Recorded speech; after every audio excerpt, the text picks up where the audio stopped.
এতিয়া সেই Rabiram Narzary 3 minute only বহুত স্পিকাৰ আছে আৰু এতিয়া শেষ কৰিব লাগিব মাননীয় অধ্যক্ষ ডাঙৰীয়া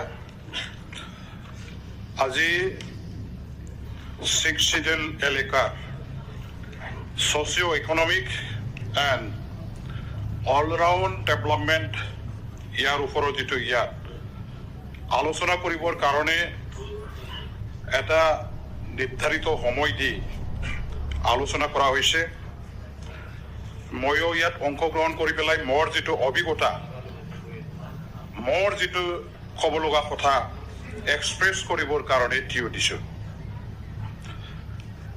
আজিৰ আমাৰ কাৰণে এটা হিষ্ট্ৰিকেল এটা এচিভমেণ্ট এণ্ড ডেভেলপমেণ্ট বুলি মই ক'ব খুজিছোঁ অসমৰ বিধানসভাৰ আজি অধিৱেশন আমাৰ কোকৰাঝাৰত বিটিচিৰ যেটো বিধানসভা কক্ষ ইয়াত অনুষ্ঠিত হোৱাৰ দ্বাৰা দি বিটিচি এছেম্বলিখন আজি ষ্টেট লেভেল এছেম্বলিৰ ষ্টেটাছৰ এই পৰ্যায়লৈকে লৈ যোৱা হ'ল সেইটো আমাৰ কাৰণে এটা গ্ৰেট এচিভমেণ্ট আৰু এটা ইয়াত মই ইয়াৰ কাৰণে ক'ব খুজিছোঁ বডোপা উপেন্দ্ৰনাথ ব্ৰহ্মক স্মৰণ কৰি তেখেতক মই ধন্যবাদ দিব খুজিছোঁ তেখেতে নেতৃত্ব দিয়া এই বড়ো আন্দোলনৰ কাৰণে আজি যেটো এটা চুক্তি স্বাক্ষৰিত কৰি পেলাই বিটিচি গঠন কৰা হৈছিলে under the provision of the 6th schedule of Indian Constitution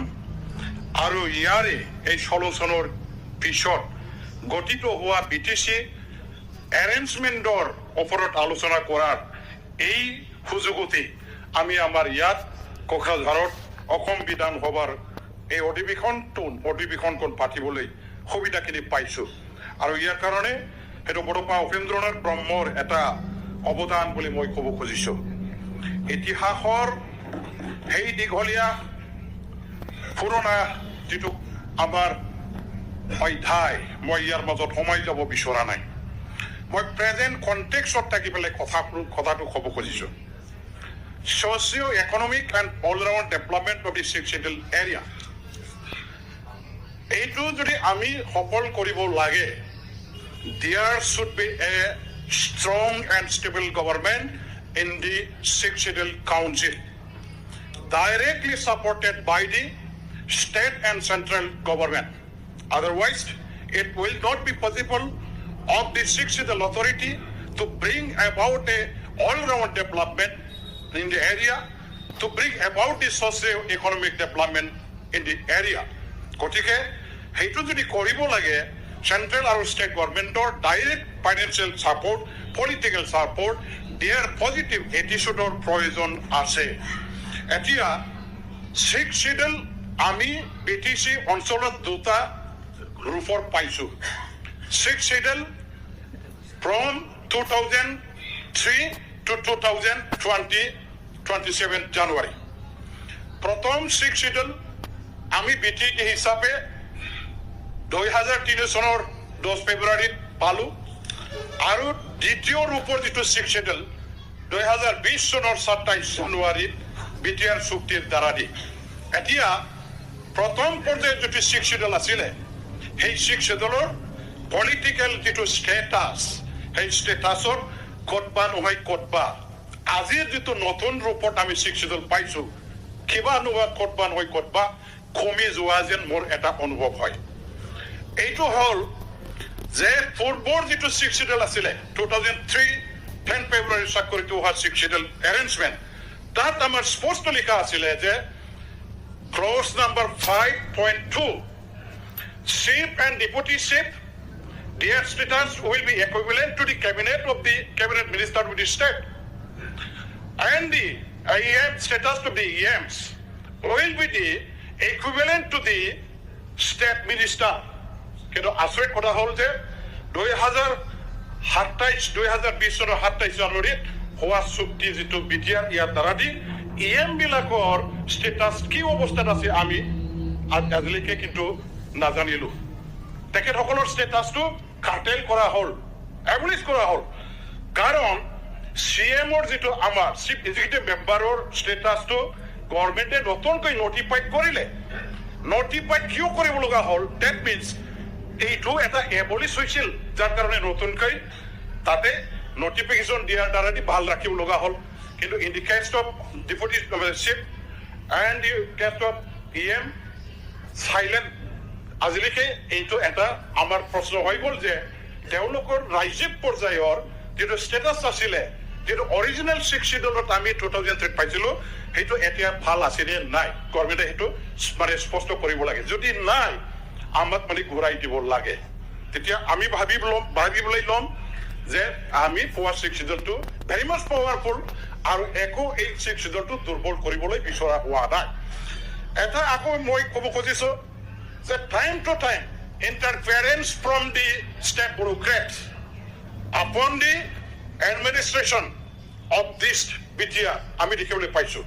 যোৱা বছৰ 2024 চনৰ আমাৰ ছেপ্টেম্বৰ মাহৰ 30 তাৰিখে অসম চৰকাৰৰ PNRD বিভাগৰ পৰা এটা অৰ্ডাৰ জাৰি কৰিলে regarding the delimitation of the development blocks. তাত তেখেতসকলে ডাইৰেক্ট মানে ষ্টেট গভৰ্ণমেণ্টৰ ফালৰ পৰা without having any discussion with the council authority directly they have issued the order to the মানে কি কয় PNRD department, you should do this. সেইটো এটা direct encroachment of the power to encroachment কৰাটো সেইটো আমি ধৰি লৈছোঁ। সেইটো হ'ব নালাগিছিল আৰু আগলৈ যাতে নহয় ইয়াৰ কাৰণে মই অনুৰোধ কৰিছোঁ। এতিয়া আমাৰ নন ট্ৰাইবেল যি মানুহবিলাকৰ এপ্ৰিহেনশ্যন ৰিগাৰ্ডিং দি পলিটিকেল ৰাইটছ, মই ইয়াক ক'ব খুজিছোঁ 2003 যিটো আমি চুক্তি স্বাক্ষৰ কৰিছিলোঁ 6 শিডিউল লৈ পেলাই, তাত স্পষ্টভাৱে লিখা আছে যে ভাৰতবৰ্ষৰ কোনো প্ৰদেশত কোনো কাউন্সিলত আপোনালোকে দেখা নাপাব য'ত নেকি নন ট্ৰাইবেল সকলৰ কাৰণে পলিটিকেল ৰিজাৰ্ভেশ্যন ৰখা হৈছে। কিন্তু আমাৰ BTAD নামেৰে 2003 চনত যি চুক্তি স্বাক্ষৰ কৰিছিলোঁ তাত স্পষ্টভাৱে লিখা আছে 5 BTC constituency will be reserved for non-tribal community. Bharat সংবিধানত তেনেকুৱা কোনো প্ৰভিজনে নাই। Political reservation is not given to the general community, but in our BTAD 6 schedule, we have given 5/6 to the non-tribal community, and it is laid down in our echo, constitutionally guaranteed. So they are very much secure. They are provided political rights. There should not be apprehension from their community. এইটো আমি ইয়াৰ কাৰণে ক'ব খুজিছোঁ। এতিয়া আহি যাওক socio' economic development and all-round development কথা যদি ক'ব লাগে, ইয়াত আমি এডুকেশ্যনটো জোৰ দিব লাগিব। এডুকেশ্যন যদি জোৰ দিব লাগে, মই ক'ব খোজা কথাটো হ'ল যে হোৱাট এবাউট দি মানে প্ৰভিঞ্চিয়েলাইজেশ্যন অফ স্কুলছ অলৰেডি আমাৰ BTR একৰ্ডত যিটো দেখা পাইছোঁ 6.3 একৰ্ডত দুপাত যে প্ৰভিঞ্চিয়েলাইজ কৰা হ'ব। কিন্তু এতিয়া আহি দেখা পালোঁ যে প্ৰভিঞ্চিয়েলাইজটো নহ'ল। LP ME হাইস্কুল কলেজ থাকি গ'ল আৰু জেনেৰেল পলিচিৰ লগত সেইটো মিক্স আপ কৰি ডিচিশ্যনটো ল'বলৈ যোৱা যেন মোৰ অনুভৱ হয়। গতিকে একৰ্ডত যিবিলাক মানে সন্নিৱিষ্ট কৰা হৈছে, এগ্ৰিড কৰা হৈছে, that should not be treated as the মানে জেনেৰেল ছাবজেক্ট। সেইটো জেনেৰেল পলিচিৰ দ্বাৰা দি সেইটো আপুনি ট্ৰিট কৰিব নালাগে। একৰ্ডত কমিটমেণ্ট দিয়াটো ইট ইজ মানে ছামথিং ভেৰি মাছ স্পেচিয়েল। সেইটো একেবাৰে স্পেচিয়েল বস্তু। একৰ্ডত যিটো নোহোৱা, যিহেতু কৰিব নোৱাৰে জেনেৰেল পলিচিৰ দ্বাৰা দি, যেনেকৈ 6 schedule provision cannot be applied to the plains area, it is only for hills area, but to resolve the border movement, government of India and Assam, they have agreed to apply this provision in this primary plains area also. নোহোৱা বস্তুটোকে যদি ইয়াত apply কৰিব পাৰে through the modification and amendment of the constitution, then why not this মানে matter of provincialization policy? ঠিক আছে। Government should why should not the government take this policy?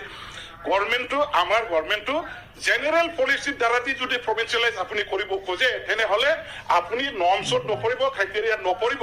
কিন্তু একৰ্ডৰ দ্বাৰা দি প্ৰমিছ কৰা বস্তুটো বিষয়টো আমি জেনেৰেল পলিচিৰ দ্বাৰা দি মিক্স আপ কৰিব নালাগে। Thank you. এতিয়া just 1 minute please, 1 minute please. মই এতিয়া মাছৰ মুদ্দাত আহিব খুজিছোঁ। এতিয়াই আচল মুদ্দা। আমাৰ কি কয় বা বিদ্যাশ্ৰী ইংলেণ্ড ডাঙৰীয়াই কৈছে যে আৰ্টিকেল 2(4)ৰে সেইটো এপ্লাই কৰিব লাগে বুলি কৈ আছে। আই ষ্ট্ৰংলি ছাপৰ্ট হিজ ষ্টেটমেণ্ট। মই ছাপৰ্ট কৰিছো আৰু তেখেতক যদি দিয়া হয় মুখত দিব লাগিব। ইয়াৰ কাৰণে মই দাবী জনাইছো যি নহওক। আৰু আমাৰ ৰবীন্দ্ৰ নাৰায়ণ কলিতা ডাঙৰীয়াই দিব কৈছে যে মোৰ পাৱাৰ বিচাৰিছে, মোৰ পাৱাৰ দিয়ক।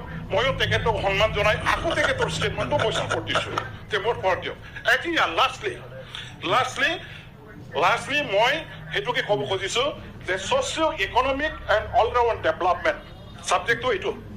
গতিকে মই ক'ব খুজিছো যে ছ'চিঅ' ইকনমিক ডেভেলপমেণ্ট যদি আনিব লাগে তেনেহ'লে declare this BTSC area as an economic zone, special economic zone হিচাপে ঘোষণা কৰক।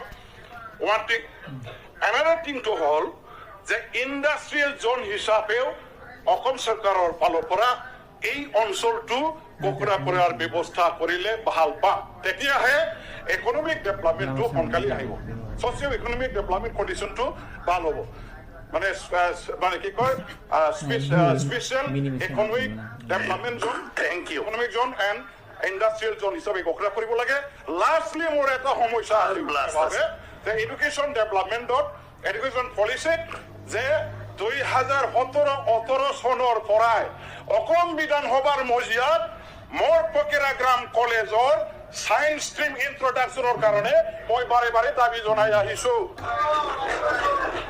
আজিলৈকে কিন্তু মোক দিয়া নাই, মোক নহয়, হাজাৰ হাজাৰ ছাত্ৰ ছাত্ৰীসকলৰ কাৰণে মই দাবী জনাইছো। মই ইয়াত ছেপাৰেট ষ্টেট বিচৰা নাই, মই ইয়াত কাউন্সিল বিচৰা নাই, মই মাত্ৰ এটা কলেজৰ হাজাৰ হাজাৰ ছাত্ৰ ছাত্ৰীবিলাকৰ কাৰণেহে চায়েন্স ষ্ট্ৰীম বিচাৰিছো। সেইটো দিব নোৱাৰা বিষয় হ'বই নোৱাৰে। ইয়াৰ কাৰণে এই চায়েন্স ষ্ট্ৰীমটো অসম চৰকাৰৰ পৰা ব্যৱস্থা যাতে কৰে, কিয়নো 2020 চনৰ BTC সময়ত অসমৰ মুখ্যমন্ত্ৰী ডাঙৰীয়াই পকেৰা গ্ৰামত কেম্পেইন কৰিবলৈ আহোঁতে তেখেতে নিজে ঘোষণা কৰিছিলে যে চায়েন্স ষ্ট্ৰীম পকেৰা গ্ৰাম কলেজত ইন্ট্ৰডাকশ্যন কৰা হ'ব বুলি। আৰু সেই আকাৰে মই আজিলৈকে দাবী জনাই আছো 2017-18 পৰা আজিলৈকে দিব বুলি কয়, আজিলৈকে দিয়া নাই। মোৰ ছাত্ৰ ছাত্ৰীসকলে মই ছাত্ৰ ছাত্ৰীসকলে আমিনুল ইছলাম ডক্টৰ চাইন্টিষ্ট হোৱা পাব নালাগে নেকি? গতিকে মই দাবী জনাইছো সোনকালে সেইটো যাতে পূৰণ কৰি দিয়ে। Thank you sir. Thank U.